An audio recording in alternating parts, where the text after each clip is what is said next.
My fabulous producer, Jessica, is sitting in the interview chair giving me the hard questions. It's the takeover. You're welcome. Meet Jessica Hurley, CEO of Epic Media Network and powerhouse behind some of your favorite podcasts. As a top podcast producer, she's launched voices that resonate and inspire, bringing epic stories to life. My career has sacrificed because of a relationship. Do you feel like you had to choose? First of all, Tyler Perry. I always regret ruining a great friendship for that moment. I had to lie about my age when I got on 106. What in your personal life brought you to your knees? Let's see, without getting emotional. I'm so excited for you guys to get to know me a little bit more and get to learn some more things about some of my favorite people in my life, industry insiders, because there is always more to the story. I'm Rocsi Diaz, and welcome to More to the Story. You guys have been asking for this episode, so here it is. The cameras are getting flipped on me. Since you guys think I don't answer enough questions and you want to get to know me, my fabulous producer, Jessica, is sitting in the interview chair where I would normally be sitting and giving me the hard questions. It's the takeover. You're welcome. So I think this is where I want to start, and I can fangirl for everybody else watching. I was one of them. I ran home from high school every day to watch you on 106 in Park. You were glamorous, you were beautiful, you were energetic, you were confident.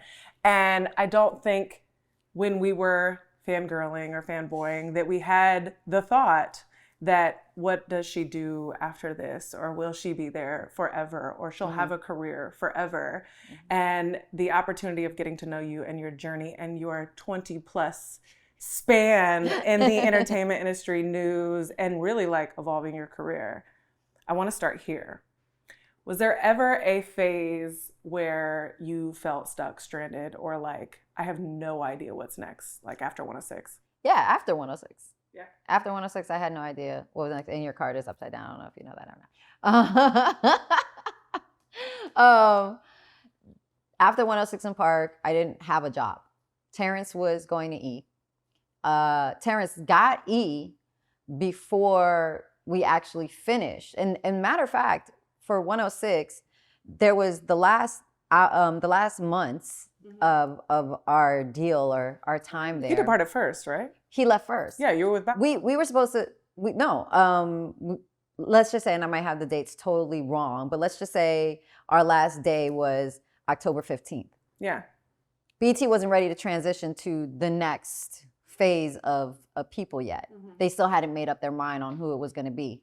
And this show runs every day. Exactly. So Terrence is gone. He has to go report for duty at E. And the executive producers, they asked me to stay along until they figured it out, which was 2 more months.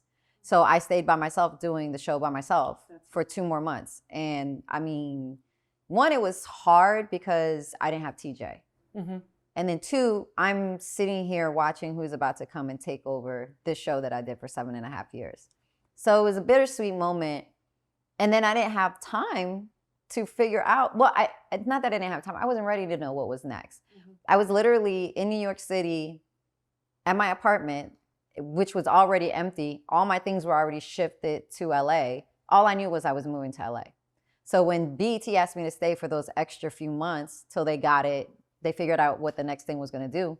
I was sleeping on an air mattress in my apartment in Jersey and just showing up to a show that I knew I was no longer going to be a part of, but I still had to have a smile on my face while doing it. Yeah. I remember what my last show was on 106 and the last thing I signed off on. And I remember breaking down crying because it was so emotional. And I remember that the host, or who was going to be the host coming up next, wanted to come and console me, but the kids came out of the audience. and they hugged me and they consoled me, and the security and everybody, they just, yeah, that was really cool. You look emotional right now. Yeah. Did you ever go into it knowing that would be that successful? No. You cry every time we talk. I know, it's stupid. Damn it, Jessica. No, because the average TV span for a VJ is 3 years. So I always went into 106 in Park thinking, oh, I don't know when this is going to end. After 3 years, I was like, okay, we're done. I read up again, and then it was again. After like 5 years, I was like, oh, like when is this gonna end? You know, and it was like 7.5 years of us being up there. That's unheard of. That does not happen on television at all, unless you're a newscaster, anchor, something like that. Kelly, you know, even Kelly Ripa's career, that doesn't normally really happen. Or the ladies on The View, like those spans of time on television does not normally happen. It doesn't. So we were blessed. We were really, really, really fortunate to be loved for that long. It was great. I was a part of that group. I have a sticky question about that. How old were you when you entered 106? So we were on the New Face casting call. Mm-hmm. That's how Terrence and I got the job. Mm-hmm. We couldn't be older than 25. Mm-hmm. I had to lie about my age when I got on 106, and I only lied by a few years. So I was 26 at the time, mm-hmm. but I was saying that I was 24 at the time. And you still look. And it wasn't because of lying. Everybody knew how old I was, but it was for the audience. We lied. I lied a little bit by a few years. So I feel like we grew up with you, but you grew up through that process. I already had experience coming into 106 because of my radio experience. Mm-hmm. Most of the people that touched the couch at 106 in Park, I had already interviewed. Mm-hmm. I'm not saying everybody, but I'm saying the majority of the artists that had showed up on 106 in Park, I grew up with them. And when I say grow up, like I knew Chris Brown before when Chris was doing 106, but I knew Chris from my radio days. So I already knew young Chris, you know. I knew young Bao, I knew young Trey, I knew young Lloyd, all of them guys, you know. B2K, all of them. I knew all of them before me even getting on 106 in Park. So I think that when I did get 106, I already had a rapport with a lot of artists because I was in 3-4 different radio markets before even getting to 106 in Park. So I was already familiar with the lifestyle and the culture. Terrence was wide open. Terrence was enjoying every minute of it. And that's like one thing I do regret is I didn't enjoy it as much as he did because I was so about the business and work. He lived the lifestyle. He had fun with the lifestyle. Yeah, I was already unfazed. 20 years later, do you feel like you enjoy it more or are you still more like that? I enjoy the personality that I get to be now because I get to be more myself than when I was on 106. And I say it like this. Terrence was the fun. Yeah. I was the business part. You were the mom. Like the big sister. Yeah. I was make sure we go to commercial break. You know, I'm not saying that he didn't either, but it was make sure the structure of the show, Terrence could go run around the whole, he could just break and go run around all of the set and everything like that. Rocsi, get us to break. Rocsi, like am I at Rocsi? Yeah. Rocsi, Terrence. next Yeah. Rocsi, you know, so, and my EPs at the time even said it, Terrence is fun, you're the business. And that's just that was the dynamic of we both couldn't be running around the set, you know, somebody had to. And that's not saying that Terrence wasn't business too. Yes, he was. But in our role plays of how I understood it at the time, Terrence was the fun and I was the business. Somebody's listening right now and is dying to get in a similar position. Now we don't have 10 episode countdowns anymore, unfortunately. But in the entertainment industry, in the music industry, in a position where they can really lead and host and correspond the way that you have for decades at this point. Mm-hmm. But the industry is very different. Mm-hmm. So what would your advice be for someone who has stood the test of time to get in and to stay in? You have to create your own audience. You have to create these opportunities like podcasting and radio. People don't give radio enough credit. I always tell people start there. Start on radio. Go to your local radio station. Join the street team. Get immersed in the culture. Get immersed in what it is to be on television, to be a host. You know, surround yourself in that environment, and create your own fan base. Really, you have to create your own audience because that's what people are paying attention to now. Companies are looking at people that have built-in audiences and can they transfer over to linear television. And let's be very clear, linear television is completely disappearing. Correct. It's going to go all streaming. Even talk shows, football, anything you could think of is going to streaming platforms. Right. So stop thinking about a 106 in Park. Stop thinking about that format. Start thinking about how you can create something and let it live online, because that's where everything is now. How do you feel about that transition with like everything is YouTube and streaming now? And on top of that, these companies are not coming to talent and saying, hey, we're fishing for talent, we're investing in this. A lot of companies are now saying, you invest in it, and then we'll buy equity when it does well. It sucks. It sucks. It sucks. It sucks. But you have to believe in yourself at the same time. You and I know this. Yeah. We started this podcast. I started this podcast. I thought it was going to be easy breezy. Not at all. You're looking for the sponsorships. You're fighting for interviews. You're waiting to see if people are really going to show up. I think the most humbling experience about this has been kind of me getting back into hustle mode and what it needs to take to get something to succeed. People too quick, they just see the success and they don't see the hard work that's put into it. But I would say with you being one of the hardest producers that I've ever worked with, even in television, you fight for something to be successful, and you have to have that ingrown audience that loves you, that will transition over with you in whatever endeavor that you do. That's why I'm able to go from 106 and Park to GMA and GMA3 that will follow me in that trajectory. And so you got to build your own audience. Speaking of the following, so when I started working with you, I would post to you a lot because we've been doing this for months. And I would get so many messages where people that grew up with me that were my age that were like, oh my God, Rocsi, I miss her. Where's she been? And I'm like, y'all, she been everywhere. But you're kind of serving a different audience now. So do you feel like everybody did go with you, or do you feel like it was really hard to transition? I think that when I went from 106 and Park to Entertainment Tonight, the 106 and Park audience was not watching Entertainment Tonight. Correct. My parents watch Entertainment. Exactly. It was totally different age demographic. But the artists that were on Entertainment Tonight were the same audience, was the same artists that were on 106 and Park too. Right. The same artists that were on Entertainment Tonight at the time that I was at ET were the same artists that I was seeing when I was on the red carpet at E that would make me successful as well. The same artists there are the same artists that I've grown up and I see them on GMA now. We're all the same growing. So I think that eventually my audience is gonna get to where I am right now and see me on GMA. I think I've skipped to different places, different demographics, and different networks that were for certain demographics that maybe everybody didn't carry along the journey with me, but they're now catching up and seeing, because I'm still interviewing the same people that I was interviewing on 106.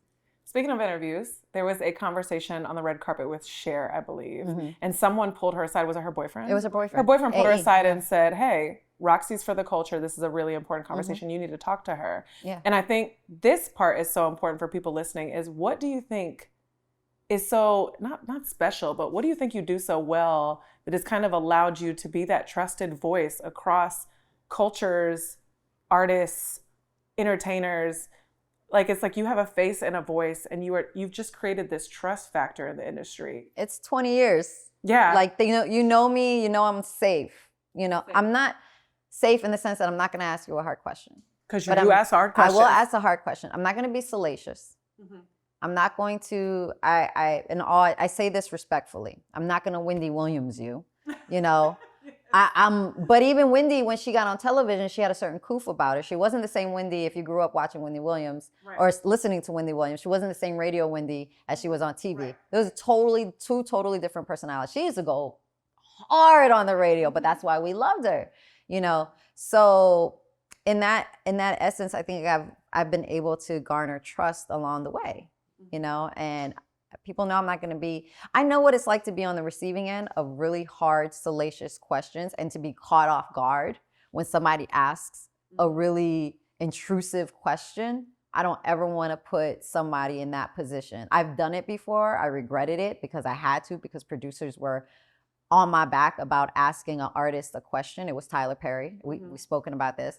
And I always regret ruining what I think was a great friendship for that moment. I don't want to do that with anybody. That's just not who I am. I don't want that. Yeah. You have empathy.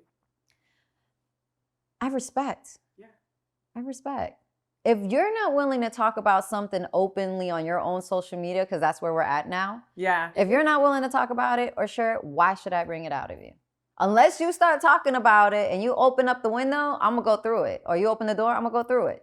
But if you don't already talk about something, your child, your relationship, your illness, your financial, if you don't talk about that, but that's something somebody found somewhere and we're just gonna pick and grab at it, but you haven't addressed it yet, I'm not gonna go there because it's a respect thing. But if you give me a little bit, I'm gonna open up the floodgates. I'm gonna ask. Is this impartial to the why you are doing more to the story though? Because it's the networks want the thing. Yeah. They're willing to bend you to get the thing. More to the story is more that, listen, we know all about celebrities, but there's so many celebrities that have different ventures that they're working on, different businesses. Kevin Hart has restaurants, he has different TV shows, he has a foundation. How much of that actually you get to talk to him about when he's on a late night talk show? You only get 3 to 5 minutes of a segment on television to talk about your newest project. So more to the story was for us to get more in-depth conversation, to get to know somebody, let them have their guards down. But like, I have so many friends that have foundations that do good outside of what they're known for, that have bigger stories or deeper stories to tell and to show a different side of them. And that's what more to the story was for. So what is Roxi's more to the story? Besides that, I'm still here. Yes. Just, what do people not know about you? I don't. There's so much. People don't know my personal life, and I choose to keep it that way. I'm private. I choose to be private. Again, if I don't talk about it, then there's nothing to talk about. But if I were me sitting across from me right now and I just said that, and I'd be like, why am I so Where did that private? come from? Where did that come from? Because I don't want people in my business. Because I don't have a ring on my finger, and Right. until I do, there's nothing to share with nobody. Who I date or whatever is that life. That's my life. That's personal. That's something for me to have. Those are things that I choose not to share. I don't share my family. I share my mom. Yeah. But I don't share anything Your else. momager. My momager. I don't share anything else because my family didn't choose to be in the limelight. I did. Right. So there's things that I protect, and that's pretty much it when it comes to, but other than that, I feel like I'm such an open book. And if it's not that, it's something that somebody Googled and they're going to ask me about it. And it's up to me to whether say, hey, yay or nay. Yeah, that was true. Yeah, that one wasn't true. Yeah, I'll plead the fifth. It is what it is. You and I sidebar this a lot. Something I think that is like, I just feel like it's a damn epidemic right now, but that's my personal opinion, is choosing as a woman, choosing your career. Does this, you and I, again, we sidebar this. We have so many successful female friends that we know in the industry, running businesses, taking care of their children in incredible ways, doing all of the things, who are also single. Mm-hmm. Do you feel like you had to choose? I think that many times, first of all, I'm always going to choose my career because I'm an independent single woman and that's what pays my bills. Mm-hmm. So therefore, I'm going to choose my career. Mm-hmm. What happens is I get in relationships where that person doesn't understand that I still have to be Roxy and I have to work because you're not paying my bills. Correct. You're not. Or, right, you're not. Or, that the attention or something or my drive is always still there because I don't have children or I have nothing else to depend on. I have to fall back on me at the end of the day. Mm-hmm. So in that sense, yeah, I choose my career.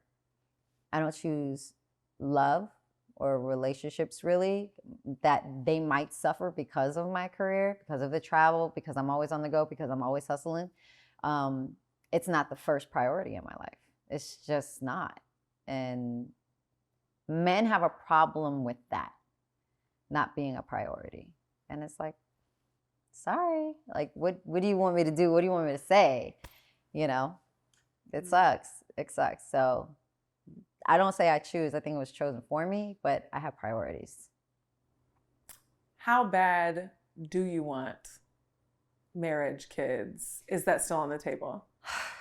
In my past relationship, that was for a very long time, I really wanted it bad. Mm-hmm. I really, really, really wanted it. So I remember for my 40th birthday, I better get this damn ring. I thought I was going to get the ring. Did a whole speech and everything. All my friends were watching. Everybody was like on the edge and they thought, oh my God, he's about to ask. And he didn't. And I remember how I was so embarrassed. I was so embarrassed, and I was just like, wow. I no longer have, like, of course I would love marriage. I'm not going to put it in the universe that I don't want that. Yes, I want marriage. Yes, I want a family.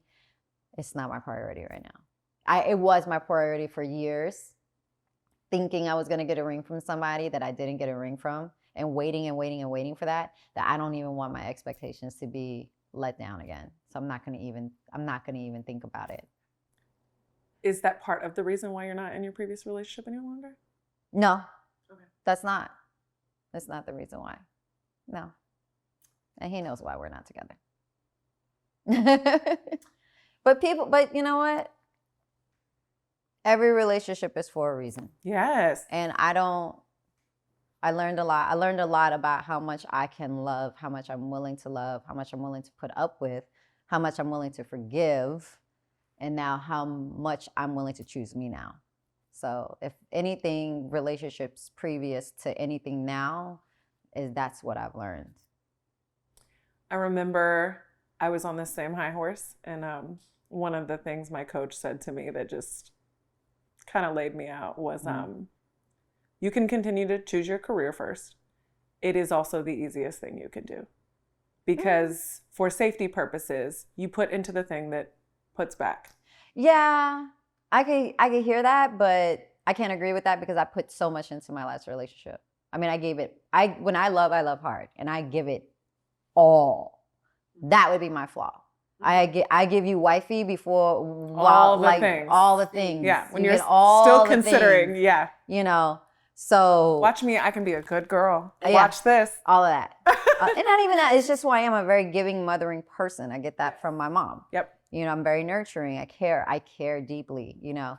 So I won't agree with that, because there were times my career has sacrificed because of a relationship, and because I was so in love, and I was saying no to gigs or no to trips or no to hanging with friends because I was so in love, and I was, you know, with that person. And now I'm not doing that shit no more. People and experiences certainly do change our standards. 1,000, but that's growing. That's learning. That's life. Yeah. That's life. What is the most valuable thing you have learned over the 20 years evolving 106 & Park, Entertainment Tonight, GMA, doing your own thing right now? On top of that, what is like the biggest lesson? Relationships are everything. Connections are everything. I literally still have relationships that date back. And when I say relationships, people I know and my connections in the industry and stuff like that date back from my radio days, that still help me and benefit me today.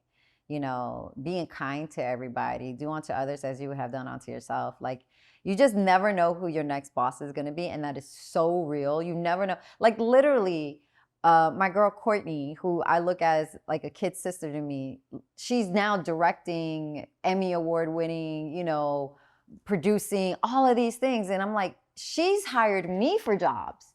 And it's like, you just never know where somebody's journey is going to go and how you affected them and how they can help you in the long run. So be kind to everybody, because you just never know. And if we're getting that lesson right now in every day of the headlines, because look at how many moguls are being taken down because of how they treated people in the past. And the stories that come out, your stories, your skeletons will come back to haunt you. So be kind to everybody. Don't do bad shit, like, because it's going to come back. Those stories are going to come back. Those rumors, and your reputation is going to come back. My reputation, I'm a hard-ass worker. I hustle. I will give you my 100% best that I can give. I will try. You know, I'm not going to say every day is a great day, you know, but I will treat you with respect. I'm never going to treat somebody without respect and without kindness, you know. But I am 100% real. You know this about me. I don't sugarcoat anything. Shit. Nothing. Because I don't have time for it. I don't have time to give you Frosted Flakes. I'm gonna give you cornflakes. Raw, uncut. You're gonna get it as is, no sugar. Okay, yep. You're not getting Frosted Flakes with me. You're getting cornflakes, and I'm gonna just give you the real. I'm not gonna sugarcoat it. Okay, speaking of the real, speaking of skeletons, we feel like right now the industry is literally folding before our eyes, unfolding. It's naked. The veil is pierced. We see things that we didn't know existed, things that you may have saw that existed. false confidence, just pushing and things that, how do I explain this? We are seeing icons, legends, people that we have looked up to. Say their names. Okay. You know. I mean, it's not a secret. You know, Diddy is in the headlines. Yeah. Jay-Z is in the headlines. Usher is in the headlines. Uh-huh. This one name is taking people with him. Yeah. For things that have been done over time, Mm-hmm. decades possibly. Mm-hmm. It's shaking the entire industry up. Yeah. Music, everything. Your reputation precedes itself, and that this is who you have been, and this is who you have always been. Mm-hmm. What do you think is to come in the next 5 years? I think we're going to see an unraveling of the music industry. Yeah. I think, well, first of all, the structure has changed. Correct. You no longer need the CEOs, the middleman is the middleman. Like when you think about it, Puff was the middleman for the big agencies, for him to sign the artist, to get the money, to get, like, you know what I'm saying?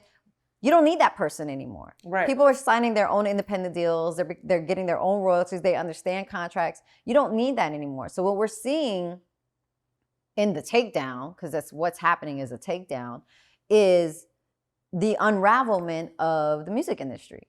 It's just not the same. It's not going to be the same structure anymore. Think of it as us moving from vinyl to cassette to CD, and now CDs is moving to MP3. That's basically kind of what's happening in the music industry. It's a major reset that's happening. With Puff, it's gonna take a lot of other people down that are gonna be, some I believe are gonna just be guilty by association. Mm-hmm. Some people are probably really guilty. There's gonna be enablers that are gonna come out. And at the end of the day, the people in his circle know what the truth is. And it's gonna be whether people are willing to tell the truth. And it's a scary situation for a lot of people. And I'm very cautious because the people that I feel for the most are the victims and his children.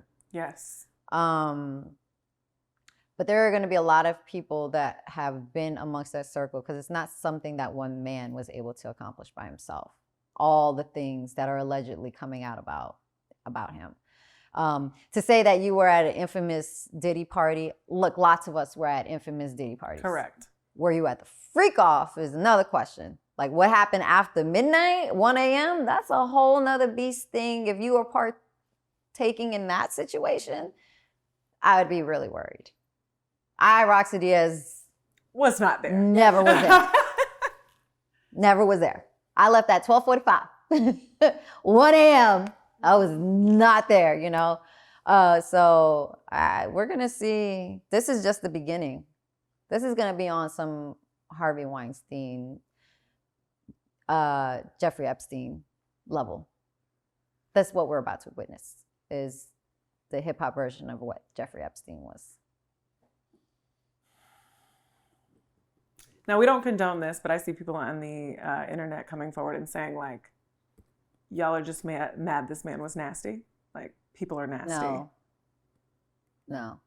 It's worse. It's worse. It's worse. I personally, because I've only heard from other parties that were involved, cannot say firsthand I witnessed something, I saw something, so I can't speak on that. Mm-hmm. But have I heard the rumors? Yeah. Mm-hmm.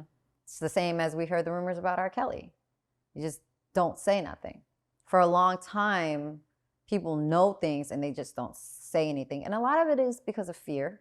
Mm-hmm. You're talking about very powerful, powerful people and powerful players that could really ruin you. But pay attention to the ones that weren't scared to speak out loud. Aubrey O'Day. Mm-hmm. Is this about power? Was this always about power? Is this about... I can't speak for what somebody's, you know, I can't speak for what it was for. I don't know. That's not for me to answer for them. I can't answer. I'm associating the industry with social media and the way we look at things. Take the industry players out of it. How do you think this plays out for fans?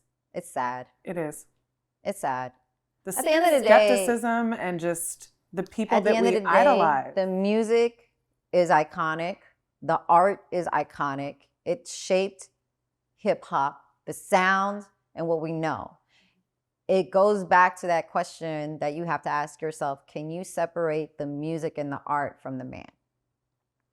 We had to ask ourselves that question for Michael Jackson. We had to ask ourselves that question for R. Kelly. And now we have to ask ourselves that question when it comes to Puff. But if you think about everything that came under that bad boy umbrella, I'd be damned if I'm not gonna listen to Mary J. Blige again just because he got ad-libs in the background. Like, that's not gonna happen. Why should she suffer it, you know? Right.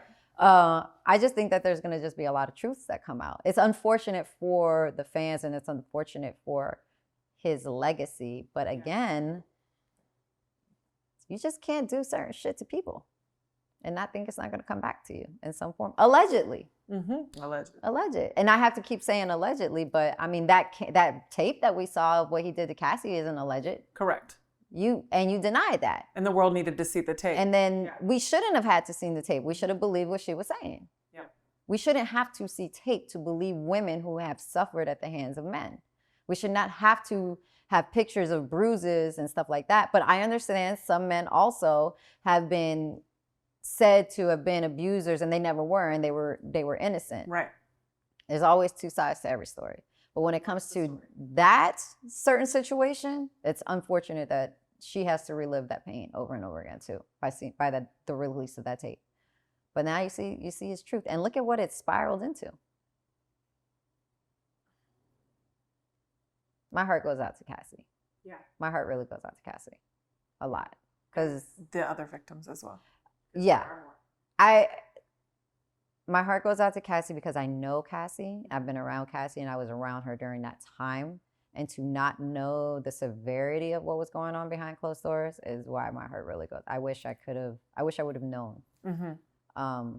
I wish I would have known how bad it was. I heard things, but I wish I would have known how bad it was. So my heart goes out to her because she now has children and she has to relive that over and over and over every time that tape plays. And I'm part of the news media. You can't get away from not playing that tape again. Correct. And that sucks for her.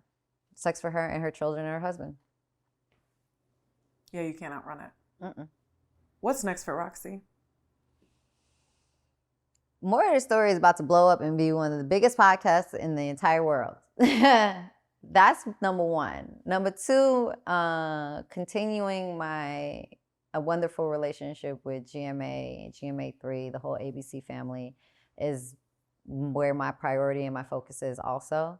What have you learned from that experience? I learned that dreams do come true. You always saw yourself there? When I left New York City, I said, there's no way I'm coming back unless it's for a Good Morning America check. I didn't say any other show. I said, I will not come back unless it's for a Good Morning America. It has to be a Good Morning America type of check. Did you make that known or did it come out of nowhere? I never made it known. It was something I told myself. It was something I would say to friends. I'd be like, man, the only way I'm coming back here is it gotta be like Good Morning America. Mm-hmm. Like legit, that's what I said verbatim.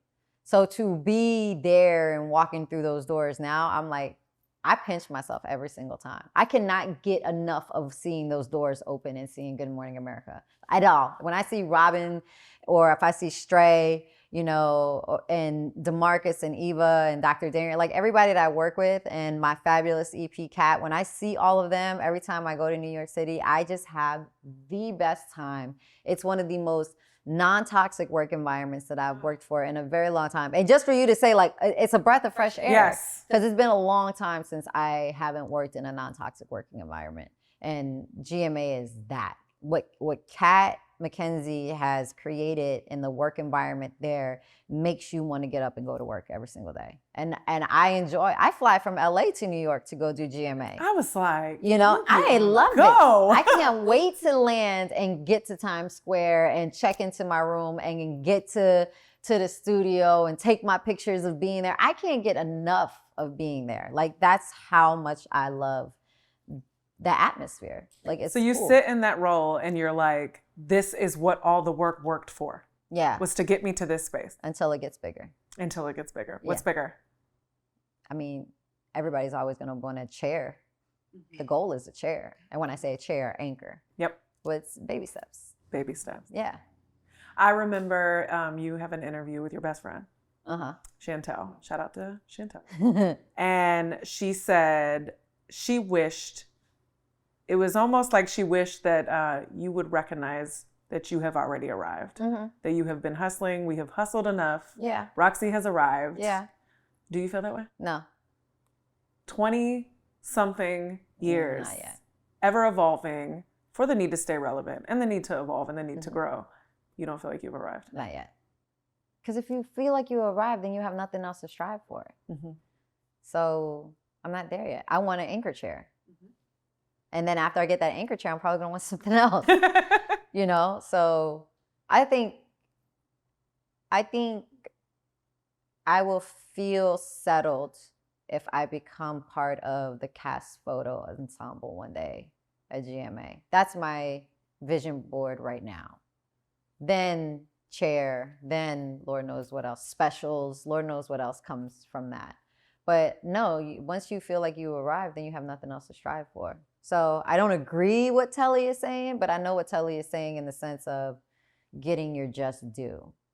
You know, getting that number of what you're worth. I definitely haven't had that yet. You know, when you were talking, I had this vision. Life's funny. Like, we do manifest things. We absolutely do. But I think life's funny that God just gives it to us in ways that we're like, that's why you made me wait. And like, while you were saying that, I like saw in my head, she'll get the chair, but it will also be like simultaneously while like walking into a marriage or potentially considering kids. Maybe. Or like, it'll be like all at once. Look, at this point in my age, it's going to take modern science for me to have a child, okay? So that part it is what it is. But, you know, and if it goes like that, fine, I'll cross that bridge when it comes. I'm not trying to structure and plan it out anymore. Because every time I try to do that and you try to control the universe, it's just not going to go the way you want it to go. We're not in control. No, we're not. So everything has been in God's will and how he has it planned. I'm just following the lead as righteous as I can. In the way that we as women feel like taking time bombs when it's like get married, have kids, like I'm running out of time. Like, I went through sir, that. let's make a move. Yeah. Do you feel that way about your career when it comes to like beauty standards? I mean, you're beautiful still, but do you feel like I got 5 good more years where I need to get where I need to get? Good thing entertainment newscasters, we don't gotta look. We can age gracefully on television. So because your audience needs to see that too. I don't worry about that. But a girl's gonna get her Botox and her fillers if she has to. I ain't gonna even shy away from that. But you know, no, I don't. I think that journalism and even acting and producing doesn't have an age limit anymore. And luckily, as women, we're able to gracefully age on camera, as so many beautiful women have, you know, over the span of decades of doing what we do. So yeah, thanks Barbara Walters and all the lovely leading the path. Yeah, literally leading the path. You know, the ladies at The View and women at CNN and Robin Roberts and like all of these women that are beautiful and have been doing this for a long time. So yeah, no, we can age gracefully on TV. Back to Rocsi. Oprah. Oh, for sure. Shout out to Oprah.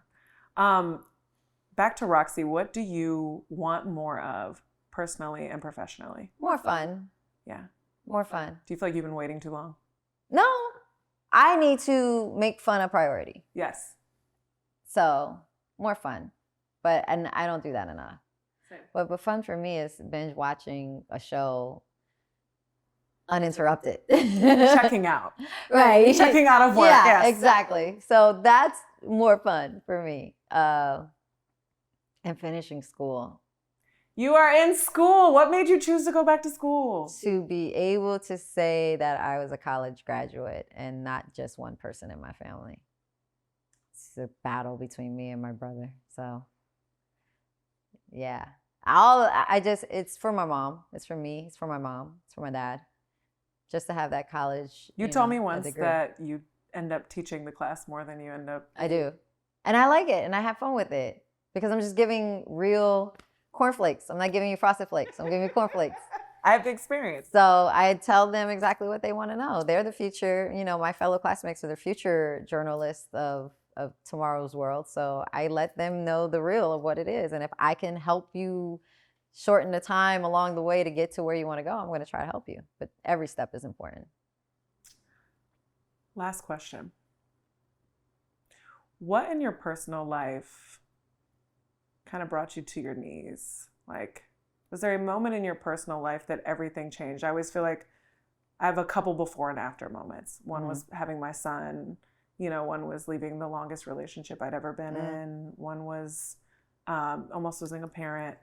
There's just, life gives us reality checks at the worst possible times. What was something that just transformed you forever? Let's see. Without getting emotional. If you do, it's fine.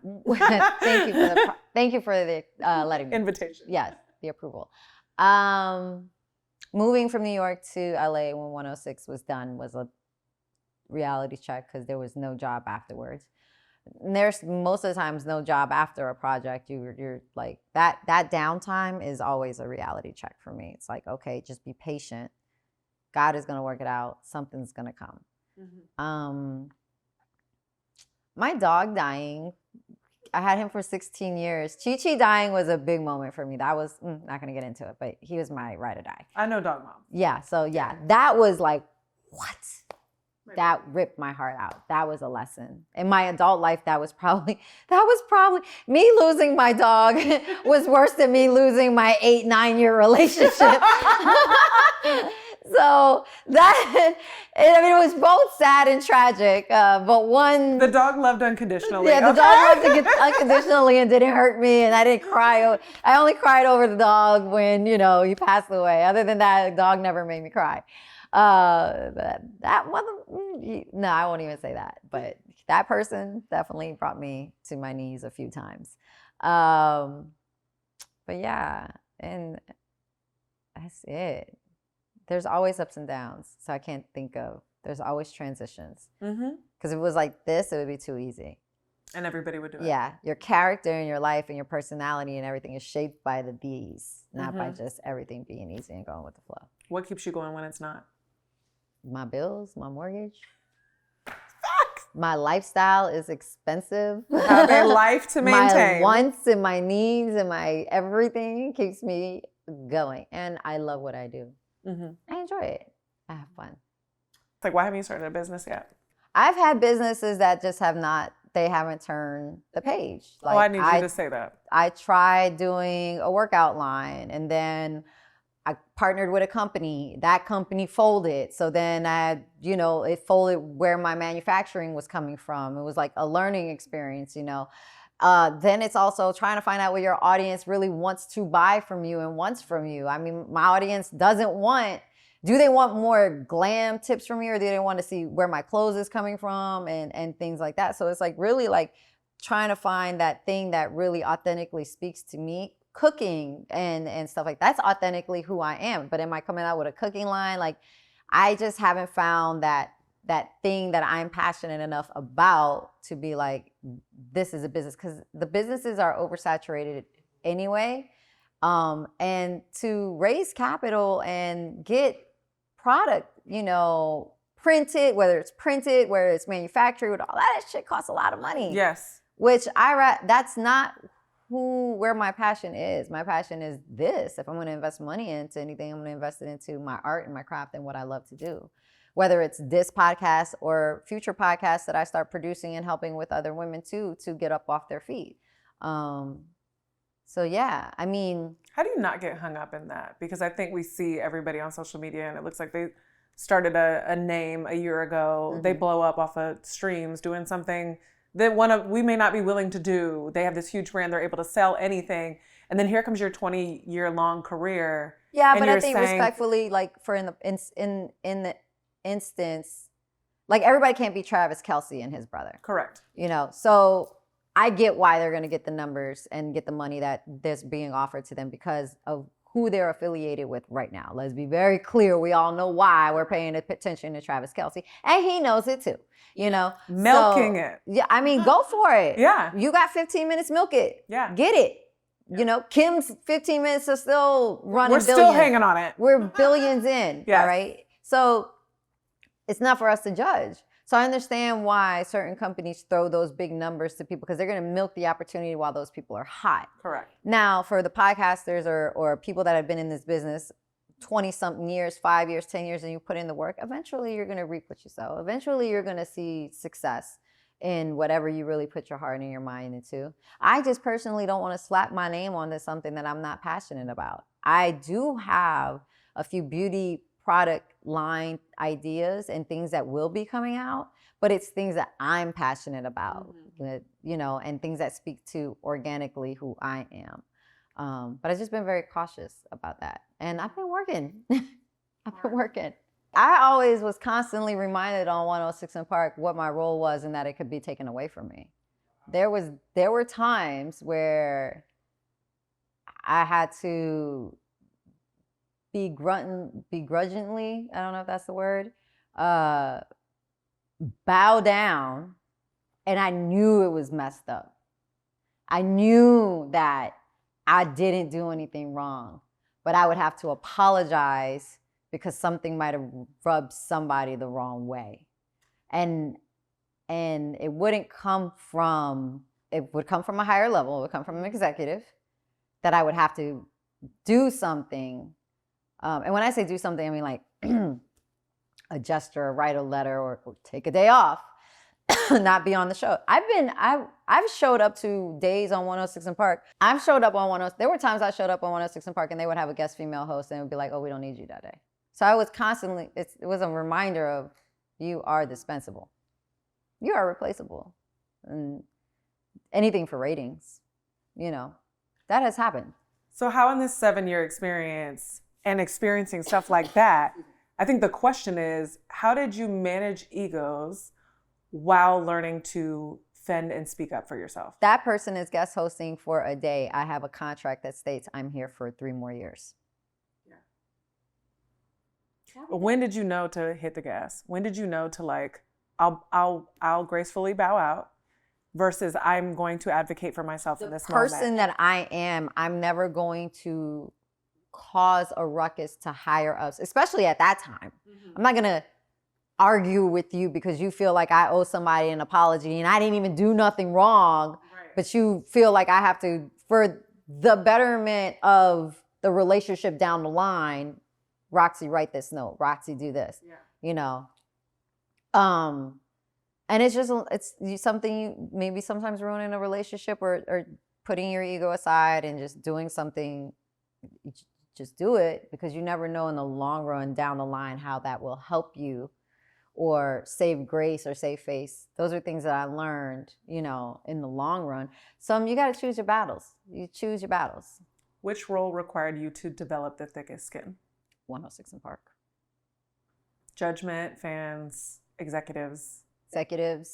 And it wasn't all bad, but it taught me how to work with executives, to know ratings and what's the bigger picture. Rumors. How did you manage? Backlash. Rumors weren't what they were now. We didn't have, social media came in the tail end of 106, so we didn't have it as bad as what our bad was media takeout. So like people wake up now and they're like, oh, what, did I make the shade room? Back then it was like, am I on media takeout or Boss Up or Nicole Bitchy? And like, waiting it for 12 p.m. for the blogs to come out. Yeah. But it was hard and it was hurtful because back then it was a lot more salacious, you know. Just gotta keep going. It's just like, it's just not true. It's either gonna ruin your day or you're gonna keep on going, because guess what? I still gotta do this show. My contract says I'm here for 3-4 more years. I'm not going nowhere. I'm not gonna let this get to me. I'm just not, you know. What's the hardest no you ever had to make? That I had to tell somebody no? Yes. I mean, there have been deals that I was like, ooh, because of a decision not that I made, but a team person made for me, and I should have followed my gut.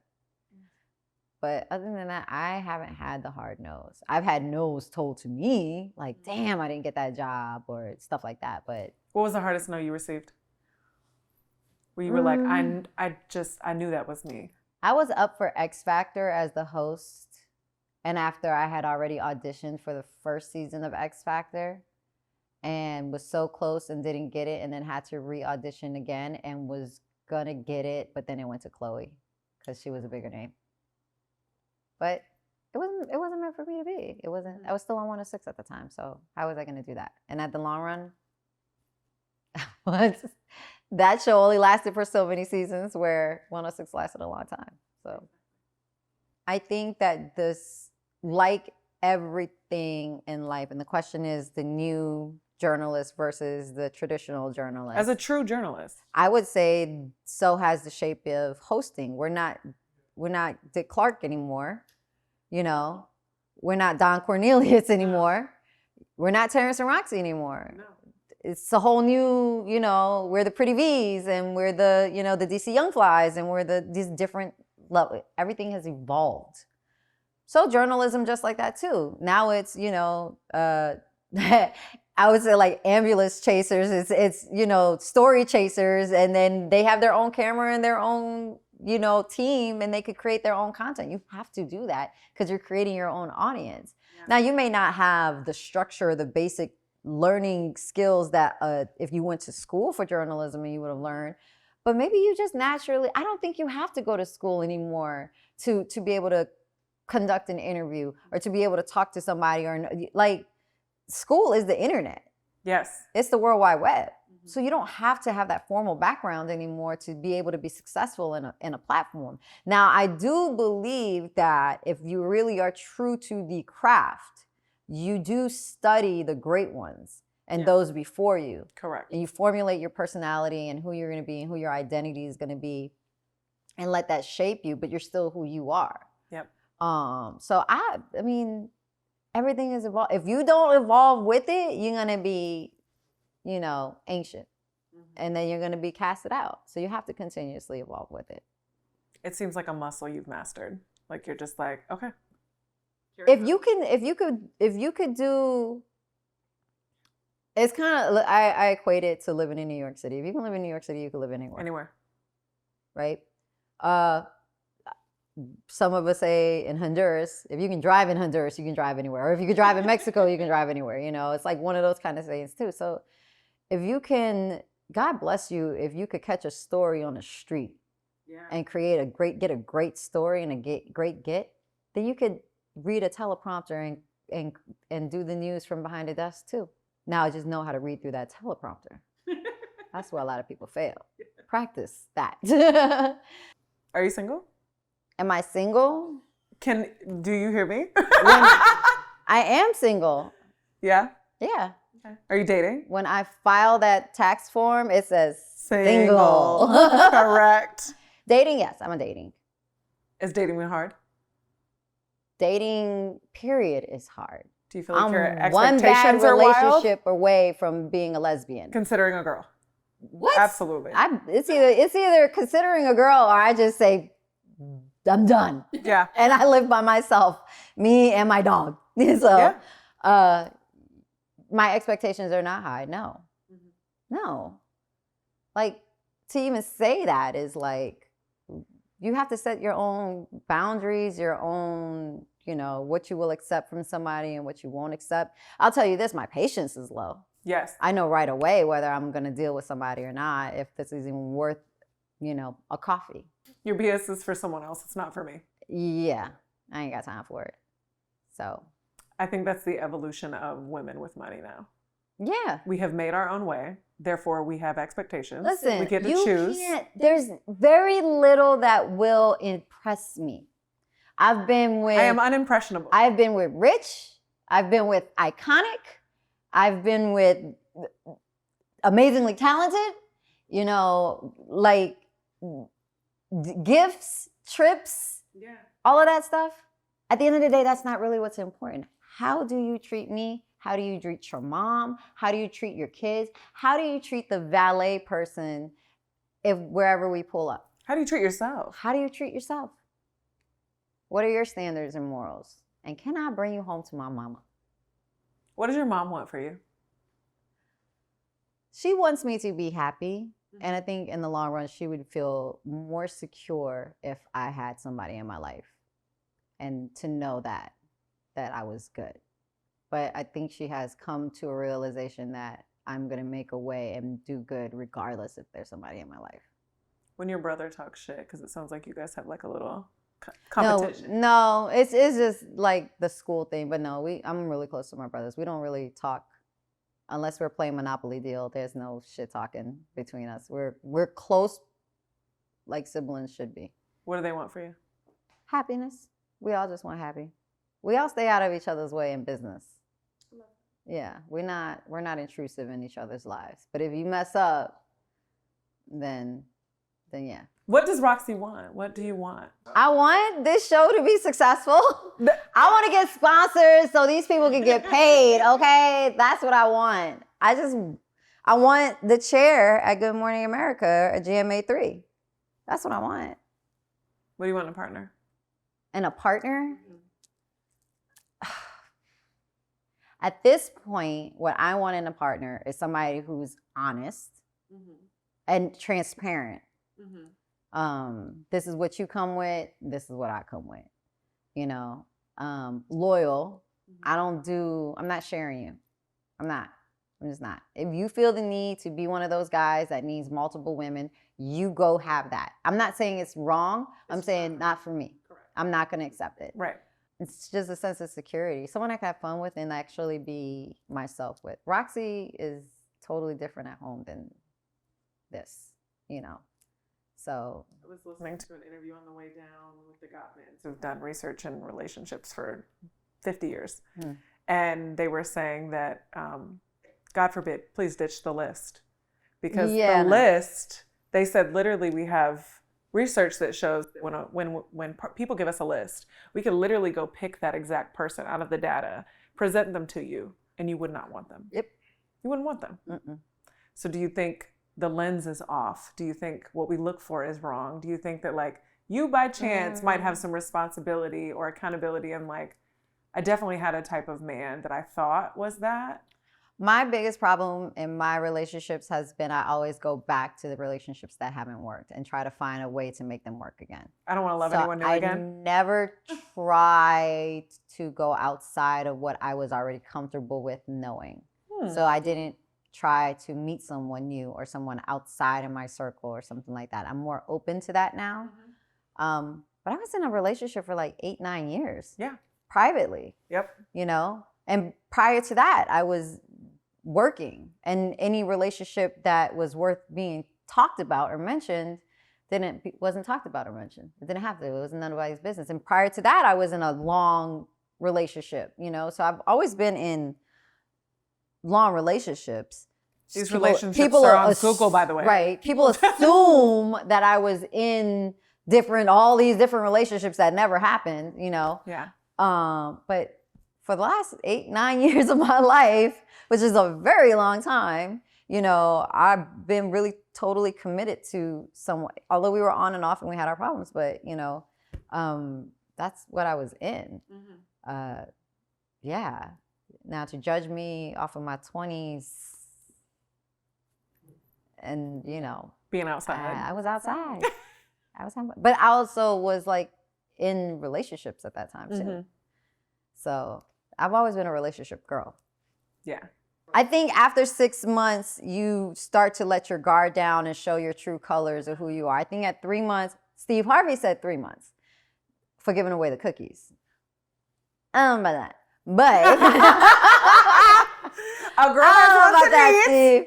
A girl has needs too. All right, the rose ain't rosing all the time. All right, but rose ain't rosing. But that goes back to recycling. And then you know you recycle, and then you maybe this could work or not, but then it doesn't work.